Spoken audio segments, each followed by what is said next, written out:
संतान सप्तमी व्रत कथा। एक दिन महाराज युधिष्ठिर ने प्रजाजनों के हितार्थ भगवान से कहा कि हे प्रभु, कोई ऐसा उत्तम व्रत बताइए जिसके प्रभाव से मनुष्यों के सांसारिक दुख कलेश दूर हो और वे पुत्र एवं पौत्रवान हो। यह सुनकर भगवान बोले, हे राजन, तुमने बड़ा ही उत्तम प्रश्न किया है। यह संसार नाना प्रकार के दुखों से भरा है। मैं तुमको एक पौराणिक इतिहास सुनाता हूँ, ध्यान पूर्वक सुनो। एक समय श्री लोमस ऋषि कंस राजा की मथुरा नगरी में वासुदेव देवकी के घर गए। ऋषिराज को आया हुआ देख करके दोनों अत्यंत प्रसन्न हुए और बोले, मैं जानता हूँ कि आप अत्यंत भगवत प्रेमी हैं और सदा भगवान विष्णु की भक्ति में लीन रहते हैं। फिर भी मैं देख रहा हूँ कि आपके मुख रूपी कमल मुरझाए रहते हैं। मैं इसका कारण भी जानता हूँ। लोमस ऋषि ने कहा कि हे देवकी, दुष्ट दुराचारी कंस ने तुम्हारे कई पुत्र मार डाले, जिसके कारण तुम्हारा मन अत्यंत दुखी रहना स्वाभाविक है। इसी प्रकार हे देवकी, कभी राजा नहुस की पत्नी चंद्रमुखी भी दुखी रहा करती थी। जब उसने संतान सप्तमी का व्रत विधि विधान सहित किया तो उसके प्रताप से उसको संतान का सुख प्राप्त हुआ। यह सुनकर देवकी ने हाथ जोड़कर मुनि से कहा, हे ऋषिराज, कृपया करके उस रानी चंद्रमुखी का संपूर्ण वृत्तांत तथा इस व्रत का विधान विस्तार सहित मुझे भी बतलाइए, जिससे मैं भी इस दुख से छुटकारा पाऊं।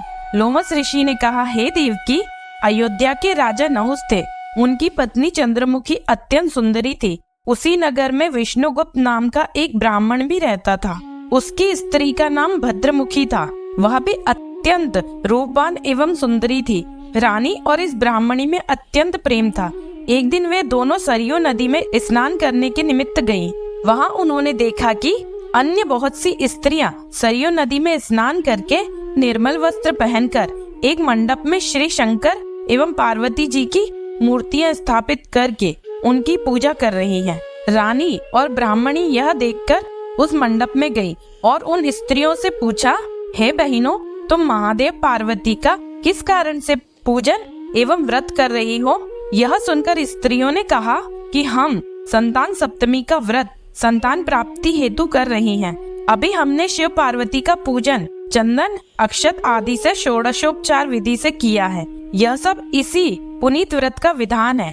व्रत की विधि उनसे ज्ञात कर रानी और ब्राह्मणी ने भी इस व्रत के करने का मन ही मन संकल्प किया और घर वापस लौट आई। अब वह ब्राह्मणी भद्रमुखी तो इस व्रत को नियम पूर्वक करती रही, किंतु रानी चंद्रमुखी राजमत के कारण कभी इस व्रत को करती, कभी न करती, कभी असावधानी के साथ इसे भुला देती। कुछ समय बाद वे दोनों ही मर गई। दूसरे जन्म में रानी ने बंदरिया और ब्राह्मणी ने मुर्गी की योनि पाई। ब्राह्मणी मुर्गी की योनि में भी पिछले जन्म की बात नहीं भूली थी और भगवान शंकर तथा माता पार्वती जी का ध्यान करती रही। उधर रानी बंदरिया की योनि में सब कुछ भूल गई।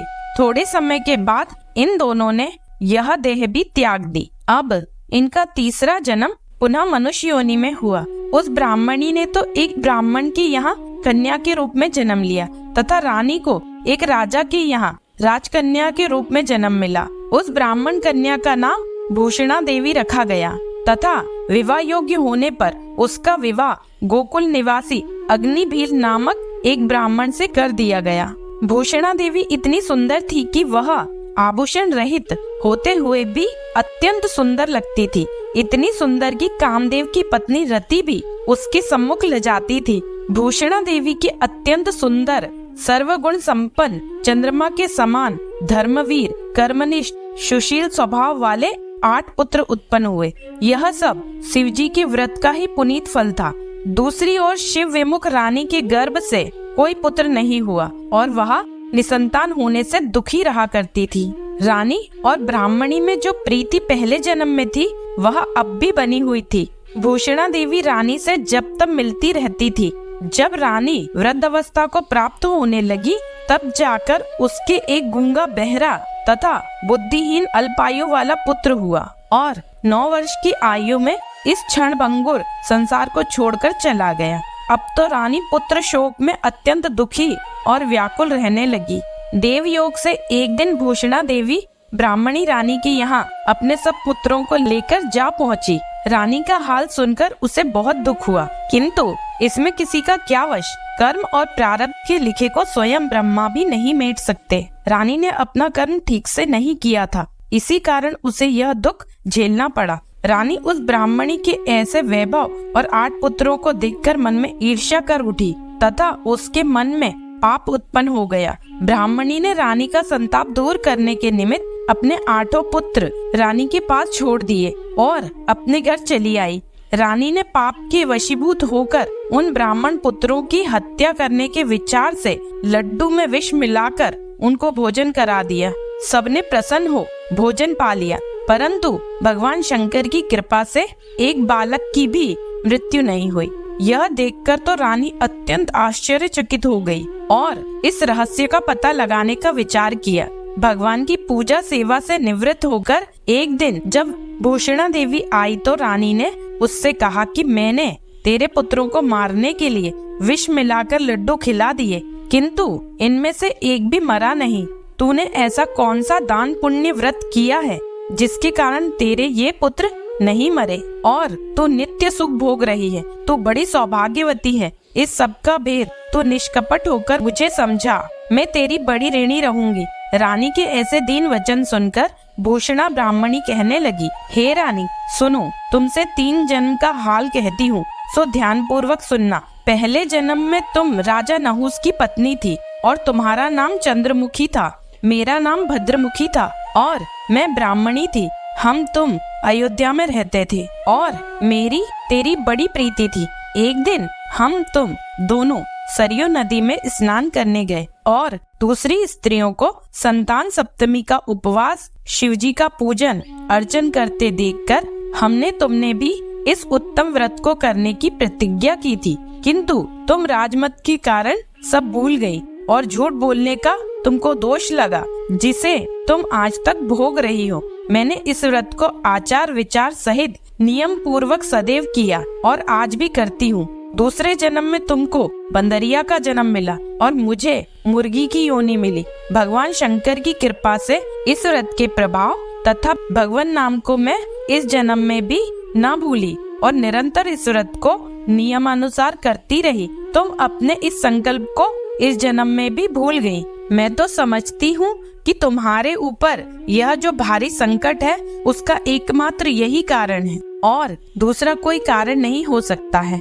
इसलिए मैं कहती हूँ कि तुम अब भी इस संतान सप्तमी के व्रत को नियम से करो तो कदाचित तुम्हारा संकट दूर हो जाए। लोमश ऋषि ने कहा कि हे देवकी, भूषणा ब्राह्मणी के मुख से अपने पूर्व जन्म की कथा तथा व्रत के संकल्प की बात सुनकर रानी को भी पुरानी बातें याद आ गई और वह पश्चाताप करने लगी। भगवान शंकर एवं देवी पार्वती की अपार महिमा का गुणगान करने लगी। अपार महिमा का गुणगान करने के पश्चात रानी ने उसी दिन से नियम अनुसार संतान सप्तमी का व्रत करना शुरू कर दिया, जिसके प्रभाव से रानी को संतान सुख भी मिला तथा संपूर्ण सुख भोग कर वह रानी शिवलोक को गई। भगवान शंकर के इस व्रत का ऐसा प्रभाव है कि पथभ्रष्ट मनुष्य भी भूल सुधार कर अपने पथ पर अग्रसर हो जाता है और अंत में ऐश्वर्य भोग कर मोक्ष पाता है। लोमश ऋषि ने फिर कहा कि हे देवकी, इसलिए मैं तुमसे भी कहता हूँ कि इस व्रत को करने का दृढ़ संकल्प अपने मन में करो तो तुमको भी अब अपूर्व संतान सुख प्राप्त होगा। इतनी कथा सुनकर देवकी हाथ जोड़कर लोमश ऋषि से पूछने लगी, हे ऋषिराज, इस पुनीत व्रत का विधान, नियम, विधि आदि विस्तार से मुझे समझाइए। यह सुनकर ऋषि बोले, हे देवकी, यह पुनीत व्रत भादों के महीने की शुक्ल पक्ष की सप्तमी के दिन किया जाता है। उस दिन ब्रह्म मुहूर्त में उठकर किसी नदी अथवा कुएं के पवित्र जल से स्नान करके स्वच्छ पवित्र वस्त्र पहनना चाहिए। फिर श्री शंकर भगवान तथा जगदम्बा पार्वती जी की मूर्ति की स्थापना करें। इन प्रतिमाओं के सम्मुख सोने चांदी अथवा रेशम के तारों का एक गंडा बनावे। उस गंडे में 7 गांठें लगानी चाहिए। इस गंडे को धूप, दीप, अष्टगंध से पूजा करके अपने हाथ में बांधे और भगवान शंकर से अपनी कामना सफल होने की शुद्ध भाव से प्रार्थना करें। तदंतर 7 पुआ बनाकर भगवान को भोग लगावे और साथ ही पुआ एवं यथाशक्ति सोने अथवा चांदी की एक अंगूठी बनवाकर इन सबको एक तांबे के पात्र में रखकर और उनका षोडशोपचार विधि से पूजन करके किसी सदाचारी, धर्मनिष्ठ, कर्मनिष्ठ सत्पात्र ब्राह्मण को दान में देवे। उसके पश्चात 7 पुआ ही स्वयं प्रसाद के रूप में ग्रहण करे।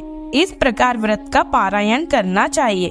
भाद्रपद ही नहीं, प्रति मास की शुक्ल पक्ष की सप्तमी के दिन हे देव की इस व्रत को इस प्रकार नियम पूर्वक करने से साधक के समस्त पाप नष्ट होते हैं और भाग्यशाली संतान उत्पन्न होती है।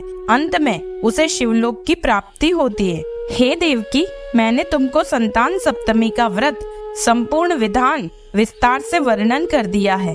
उसको अब तुम नियम पूर्वक करो, जिससे तुमको उत्तम पूर्ण आयु संतान प्राप्त होगी। इतनी कथा कहकर भगवान आनंद कंद श्री कृष्ण ने धर्मावतार युधिष्ठिर से कहा कि श्री लोमस ऋषि इस प्रकार हमारी माता को शिक्षा देकर चले गए। ऋषि के कथना अनुसार हमारी माता देवकी ने इस व्रत को नियम अनुसार किया, जिसके प्रभाव से हम उत्पन्न हुए। यह व्रत विशेष रूप से स्त्रियों को तो कल्याणकारी है ही, परंतु पुरुषों को भी समान रूप से कल्याणदायक है। संतान सुख देने वाला, पापों का नाश करने वाला यह उत्तम व्रत है, जिसे स्वयं भी करे और मनोकामना पूर्ण होने पर दूसरों से भी करावे। नियम पूर्वक जो कोई इस व्रत को करता है और भगवान शंकर एवं माता पार्वती की सच्चे मन से आराधना करता है, वह निश्चय ही अमर यश प्राप्त करके अंत में शिवलोक को प्राप्त होता है। उमा शंकर भगवान की जय। पूजन सामग्री: गणेश, शिवजी एवं माता गौरी की मूर्तियां, चौकी या पटा, गंगाजल, कलश, दीपक, पंचगव्य, पंचामृत, कुश, आसन, कलावा, श्वेत वस्त्र, वंदनवार, केले के पत्ते, बेलपत्र, यज्ञोपवीत की जोड़ी, सिंदूर, केसर, चंदन, चावल, फूल, फल, फूलों के हार, दिया सलाई, धूप, कपूर, दीपक, नैवेद्य, फल, तांबुल, सुपारी, सुहाग पिटारी, पकवान, मिठाई, शंख, घंटा, पूजन पात्र आदि इच्छा अनुसार। उमा शंकर भगवान की जय।